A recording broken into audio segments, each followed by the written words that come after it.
Olá, gente, tudo bem com vocês? Eu espero que sim, né?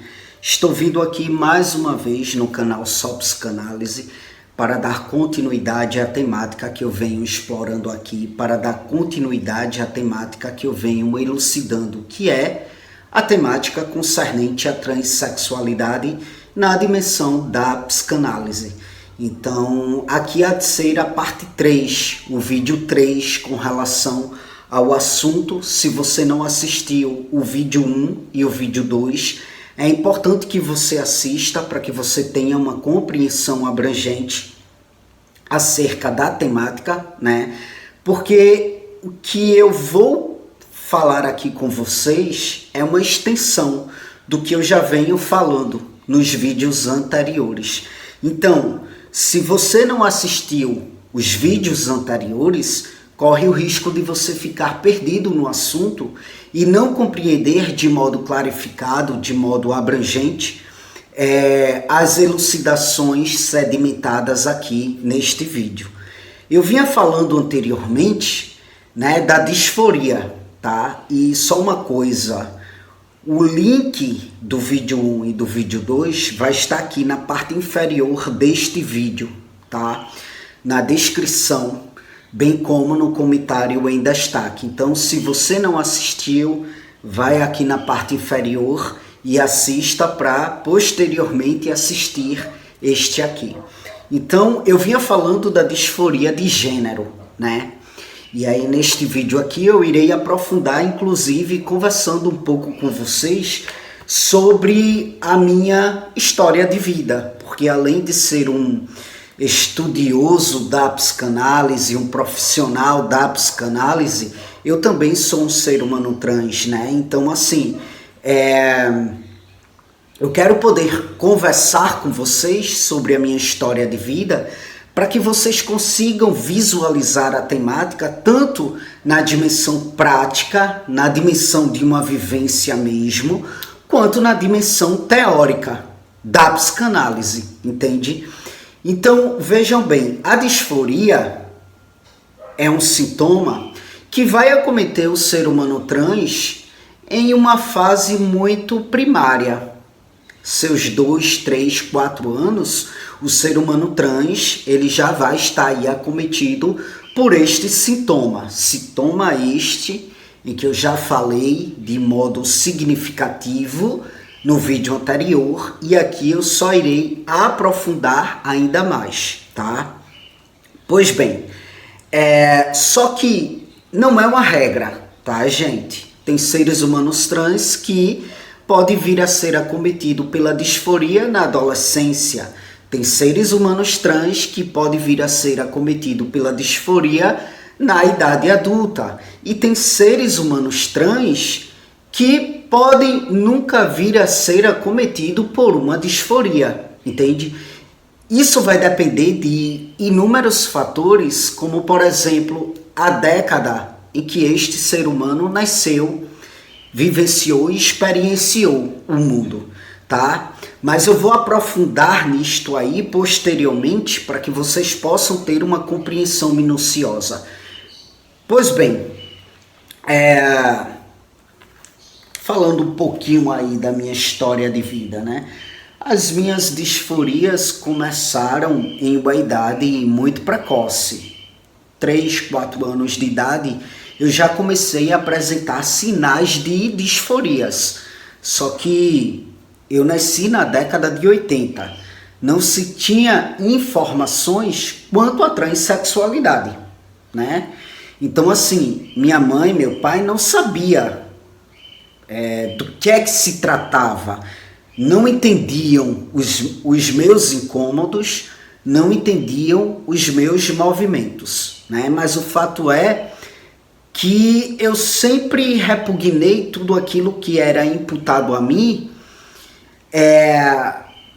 pelo fato de eu ser visto como uma menina quando eu nasci, né? Como eu já venho falando a partir dos vídeos anteriores, olharam para mim, viram ali um órgão genital concernente a um organismo fêmea. viram ali uma vagina e já imputaram a mim que eu seria de fato uma menina.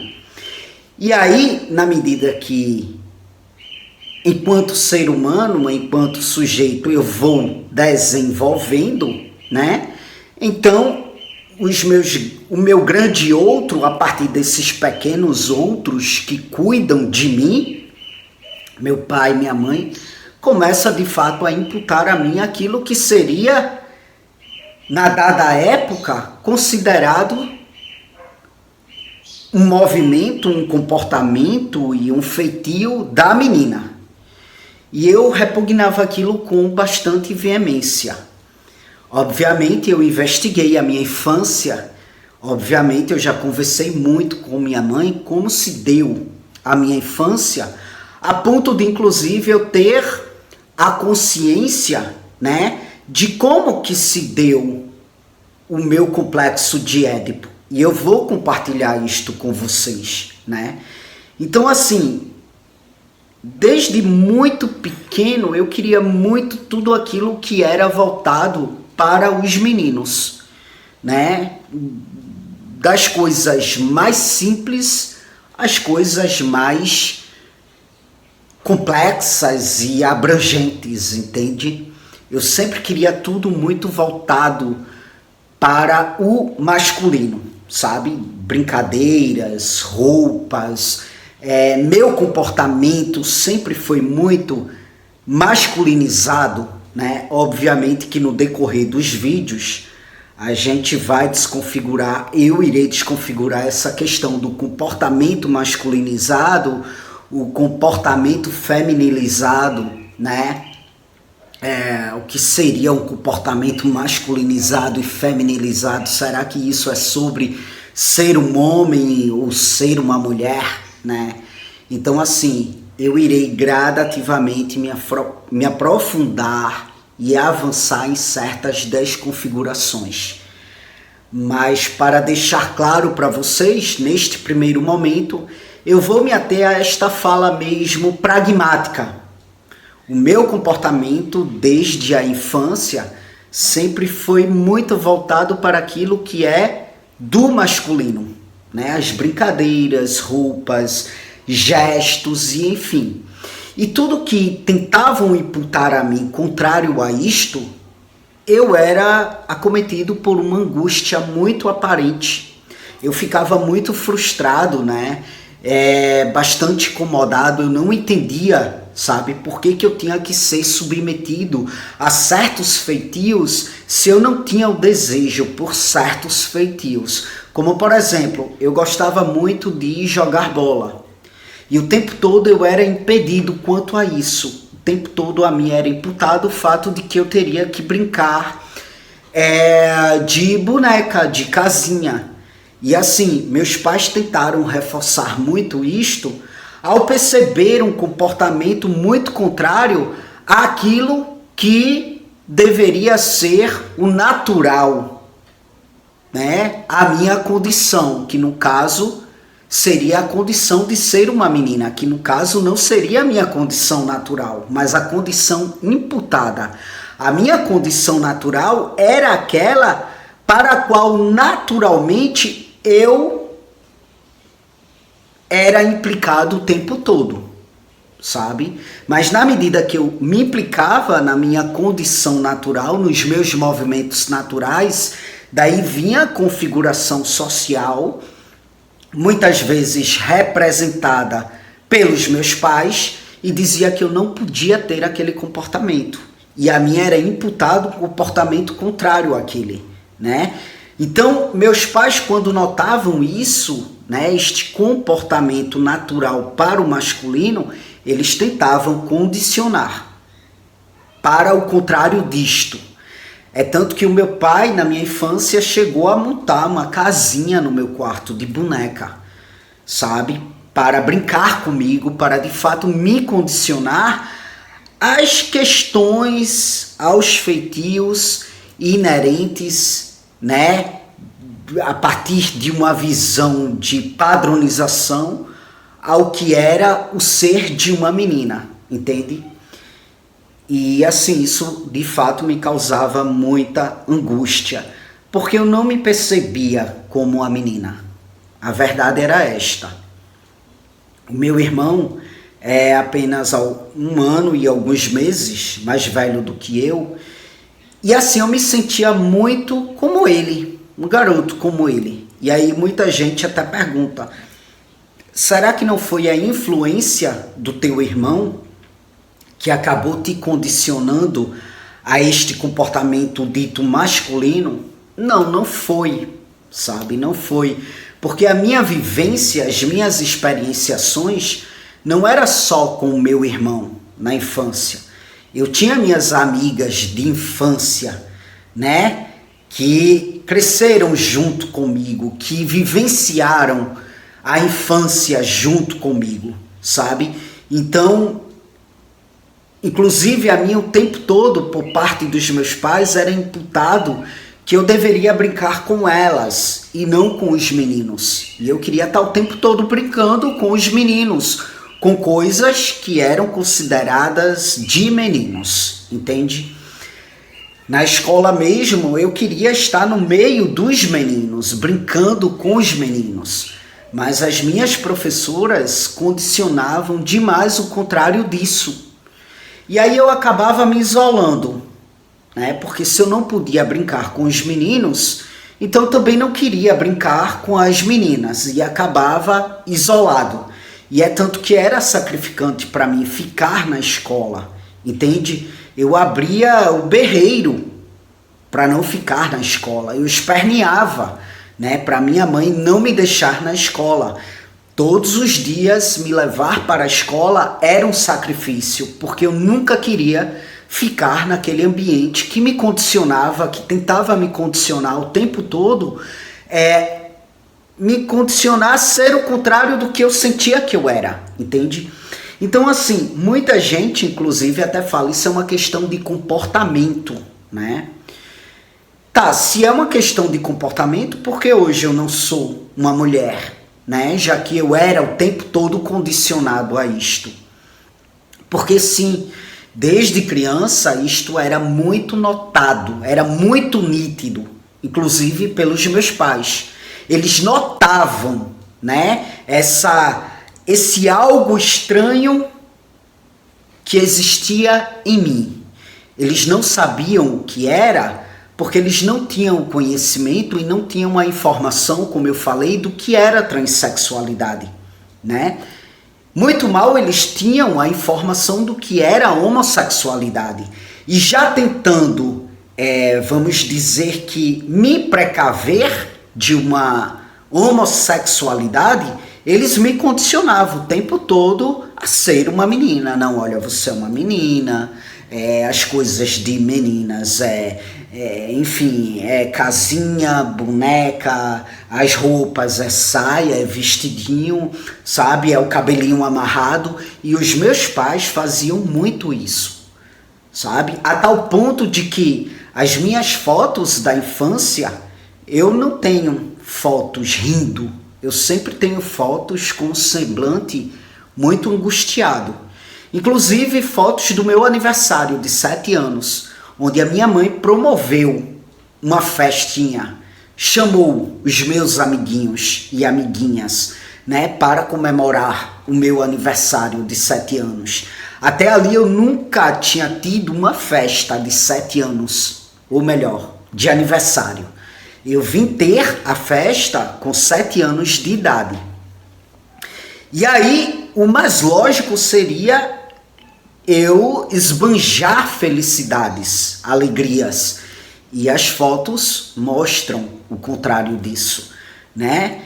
Tem uma foto em que eu estou com um semblante visivelmente triste, né? Por quê? Porque eu estava com roupa de menina, eu estava vestido com uma saia, né? Nesse aniversário, com uma blusinha, uma blusinha, de hoje inclusive tem o nome de cropped, né? Cropped, enfim. Então, uma blusinha com assim meio curtinha e tal, e eu totalmente desconfortável naquilo, né? Os brinquedos que a mim chegavam eram tipo bonecas, bonecas e bonecas. E eu queria tipo brinquedos iguais àqueles que eram do meu irmão e que corriqueiramente eu usufruía. Bonecos, né, comandos em ação, carrinho, nave, enfim. E eu só ganhava coisas que eu não queria, entende? Então, assim, eu repugnava muito aquilo e era visível, e minha mãe dizia que eu era bem, assim, problemático quanto a isso na infância. Ela colocava adereços no meu cabelo, né? E eu ia para a escola e quando chegava na escola, eu tirava aqueles adereços, jogava dentro da bolsa, não queria saber, entende? E roupa também, eu sempre queria aquilo que meu irmão usava, entende? Eu nunca ficava confortável quando a minha era colocado um vestido, uma saia, né? Enfim, isso desde muito cedo, isto desde muito novinho. Mas a minha mãe reforçava. Não, você é uma menina, né? Minha mãe contava que com 4 anos de idade eu fazia um movimento de ir até a gavetinha do meu irmão, onde ficava lá as cuequinhas dele, né? E pegava as cuequinhas dele para vestir, porque eu não queria vestir calcinha, né? Então ela me conta isto e eu não tenho lembrança clara disto. Eu lembro que eu sempre fora muito angustiado na infância com essas coisas, né? Mas eu não tenho uma lembrança clara de como que se dava os meus movimentos, porque era de fato tudo muito natural. Eu encarava aquilo com naturalidade porque eu me sentia daquela forma. Então era um comportamento natural com base no modo como eu me sentia, entende? Para mim o que não era natural era aquilo que era imputado a mim o tempo todo, para que eu vivesse, para que eu vivenciasse, experienciasse. Então, para mim isso aí era o artificialismo.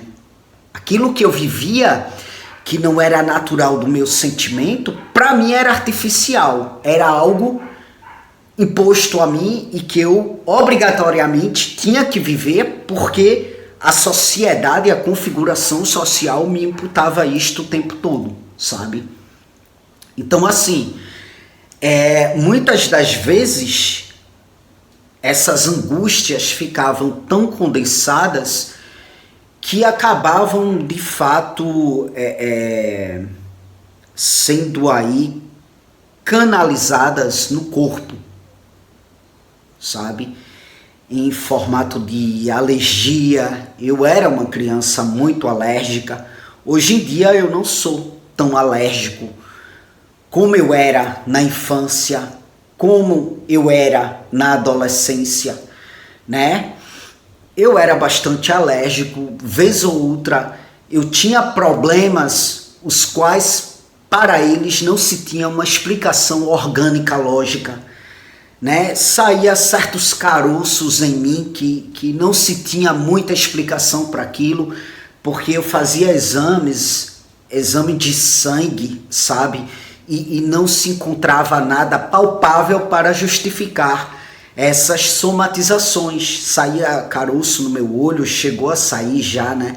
Caroço no meu olho, dentro do meu nariz, sabe? Então, assim, eu sempre era acometido por coisas desse tipo, entende? Eu tive uma alergia no umbigo, sabe? Onde ao redor do umbigo, na barriga, assim, saía, estourava inúmeros caroços, né? Que chegava a sair secreção, sabe? Coçava bastante, entende?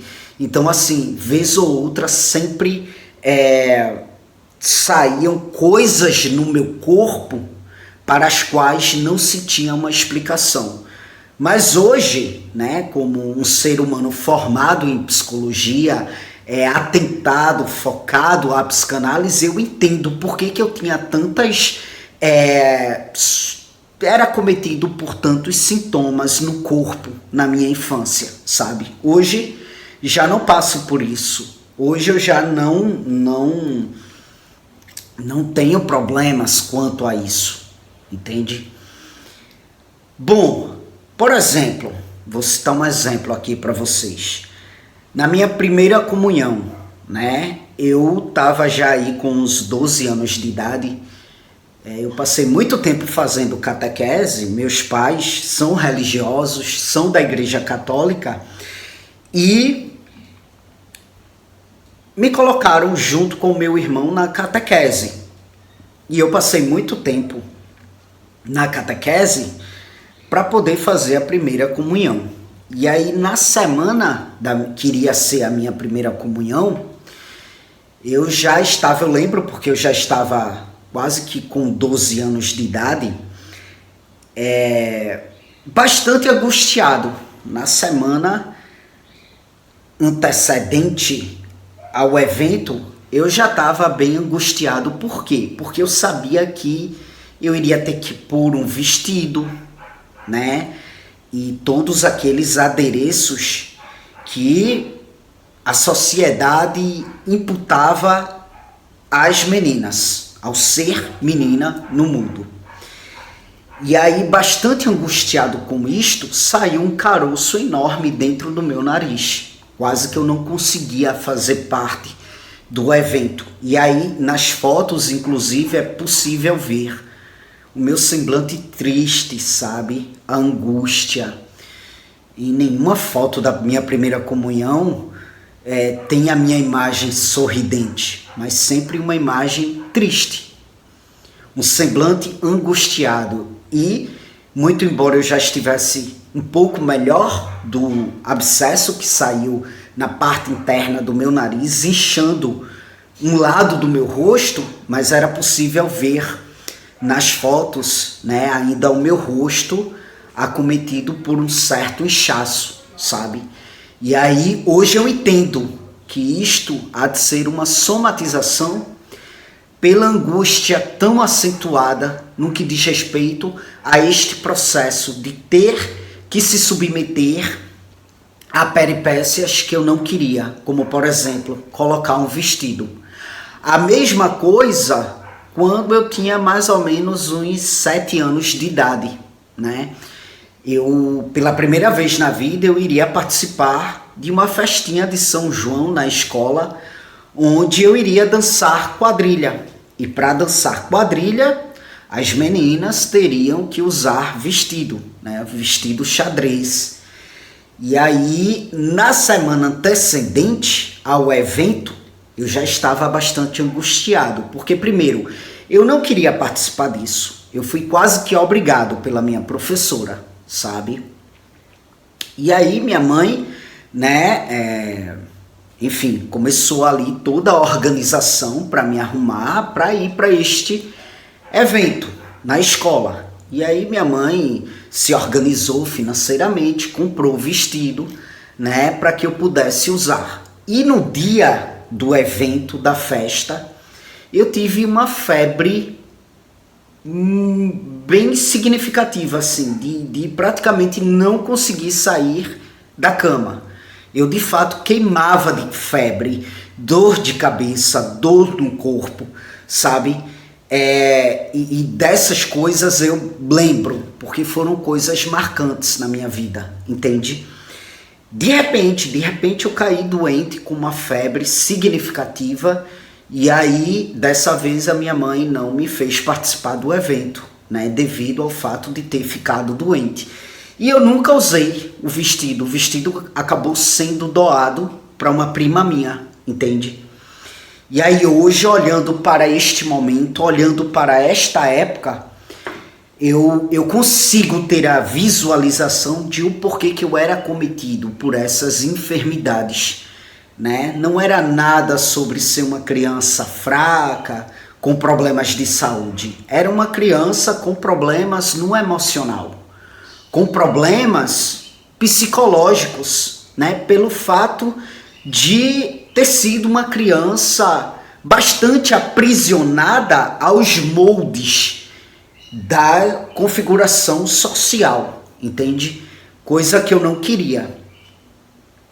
E é isso, gente, é sobre um inconsciente, sabe? Que dizia o tempo todo a mim que sim, que eu não era uma menina, que o fato de ter nascido com uma vagina não determinava o meu ser no mundo, porque como eu venho falando, a questão de ser no mundo, né? A questão de ser no mundo não tem uma influência biológica. Não tem uma influência biológica. Uma coisa é você ter um conjunto de órgãos. Outra coisa é o teu ser no mundo. O teu ser no mundo não sofre uma influência direta do teu conjunto de órgãos, do teu biológico. O teu biológico é apenas uma sustentação material, né? Enfim, do teu ser no mundo. Mas uma coisa é sustentar o ser no mundo. Outra coisa é influenciar. E esta influência, quanto ao ser no mundo, ela vem de um aparelho psíquico. Ela vem de um emocional. Ela não vem de um biológico. E aí o meu emocional era o tempo todo reduzido ao meu biológico. Tem uma vagina, então vai ser uma mulher e vai ter que ser tratado como uma mulher. Tem uma vagina, então vai ser uma menina e vai ter que ser tratado como uma menina, sabe? E aí isso era condicionado o tempo todo. Mas o que é que acontece? Esse condicionamento nunca mudou o meu ser no mundo. Nunca mudou, muito pelo contrário. Sempre me angustiou. Sempre me fez estar acometido por somatizações muito sérias. Entende? E aí é isso, gente. Para o vídeo não ficar muito longo, né? Eu irei dar continuidade no próximo vídeo, ainda falando de disforia, né? Aqui eu contei um pouco certas situações vivenciadas a partir da minha experiência de vida, né? Mas para linkar mesmo a questão da disforia, que eu estarei elucidando progressivamente nos demais vídeos, tá bom? Bom, aqui no comentário em destaque, além de você encontrar a parte 1 e a parte 2 referente a esta temática, você vai encontrar também outras informações adicionais, como por exemplo, eu atuo como terapeuta psicanalítico. Então, se você precisa de terapia, né, se você está almejando adentrar em um processo terapêutico psicanalítico, você pode entrar em contato comigo por meio do WhatsApp, né, caso em você seja fomentado o desejo de fazer terapia comigo, entende? E aí eu te passo informações importantes quanto ao meu modo de atuação, que é 100% online, tá bom? Para além disso, você vai encontrar também no comentário em destaque um link que vai te levar a um curso que eu ministro, que é um curso livre de psicanálise lacaniana, um curso de aprendizagem. Clica no link e você será encaminhado à página do curso e lá você vai ter informações abrangentes de como que se dá este curso, que inclusive confere certificado de hora complementar, tá bom? E vale, tá aí num precinho bastante acessível, é um curso por assinatura, porque é um curso contínuo, então assim, o valor da assinatura é de R$50 por mês, tá bom? Então não perde essa oportunidade.